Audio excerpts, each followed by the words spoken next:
ଧୂପ ଦେଇ ଦୀପ ଦେଇ ମାଟି ଘଟରେ ପଇଡ଼ ଥୋଇ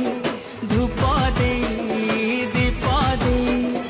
ମାଟି ଘଟରେ ପଇଡ଼ ଥୋଇ ଶ୍ରାବଣକୁ ପଛେ ଥୋଇ ପାର୍ବଣର ଋତୁ ନେଇ